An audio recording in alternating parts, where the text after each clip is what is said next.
السلام عليكم ورحمة الله تعالى وبركاته. أم سلمة أم المؤمنين رضي الله عنها، كيف أنقذت المسلمين من غضب رسول الله صلى الله عليه وسلم ومن غضب رب العالمين. أم سلمة في صلح الحديبية، لما الرسول عليه الصلاة والسلام عقد صلحا مع كفار قريش، فقام إلى صحابته رضوان الله عليهم وقال لهم: قوموا فانحروا. فلم يسمع منهم أحد، فكلمهم مرة ثانية وكلمهم مرة ثالثة، ولم يمتثل أحد من الصحابة لأمر رسول الله صلى الله عليه وسلم. وكان من بينهم أبو بكر الصديق رضي الله عنه، وعمر بن الخطاب رضي الله عنه، وعلي كرم الله وجهه، والكثير من الصحابة الكرام.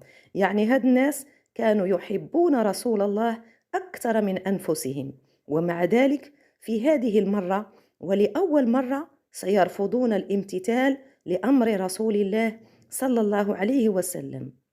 لماذا؟ لأنهم كانوا يشتاقون لزيارة الكعبة المشرفة، وكانوا فرحين بالدخول إلى بيت الله الحرام. لكن هذا الصلح اللي عقده رسول الله صلى الله عليه وسلم مع كفار قريش، شرطوا عليه باش يرجعوا ما يدخلش الكعبة المشرفة، ما يدخلش المكة المكرمة حتى العام المقبل.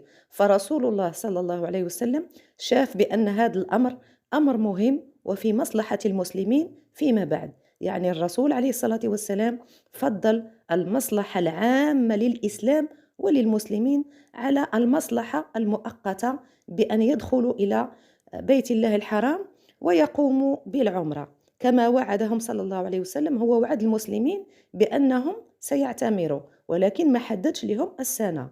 لذلك الصحابة كانوا معولين بأنهم في هذا العام غادي يدخلوا إلى الكعبة المشرفة ويقوموا بالعمرة ديالهم، خصوصا أنهم مشتاقين لدخول مكة المكرمة من النهار اللي خرجوا منها ما شافوهاش. ولكن الرسول عليه الصلاة والسلام من بعد ما وقع على الوثيقة الصلح بينه وبين كفار قريش، خرج وقال للمسلمين: انحروا وأحلقوا، يعني راه بحال عندكم الأجر ديال العمرة. هنا الصحابة ما قدروش يقبلوا هذا الأمر، فالرسول الله صلى الله عليه وسلم خاف عليهم لما شافهم ما امتثلوش الأمر، وخاف من غضب الله سبحانه وتعالى عليهم.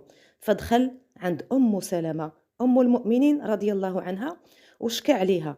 وكيف قلنا أنه حبيبنا عليه الصلاة والسلام في كل غزوة كان كيخرج من المدينة كان كيدي معاه وحدة من الزوجات ديالو. هاد المرة كانت معاه أم سلمة، فأشارت عليه أم سلمة وقالت لي: أتحب ذلك يا رسول الله؟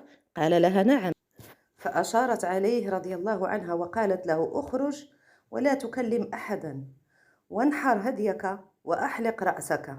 وفعلا خرج رسول الله صلى الله عليه وسلم ولم يكلم أحدا، وفعل ما قالت عليه أم سلمة رضي الله عنها. فلما رآه الصحابة والمسلمون، رأوا رسول الله صلى الله عليه وسلم قد نحر هديه وحلق رأسه، قاموا فنحروا هديهم وبدأوا يحلقون رؤوس بعض، والغيظ يقتلهم ندما على رفضهم وعدم امتثالهم لأمر رسول الله صلى الله عليه وسلم. رضي الله عن أم سلمة التي كانت مشورتها مشورة سليمة صائبة. صلى الله على سيدنا محمد. وفي الحلقة المقبلة إن شاء الله نتكلم عن صلح الحديبية وما جرى فيه، وكيف ذهب المسلمون إلى الحج ولم يحجوا ولم يدخلوا الكعبة. في الحلقة المقبلة نتكلم عن هذا الموضوع بالتفصيل إذا أحيانا الله. والسلام عليكم ورحمة الله وبركاته.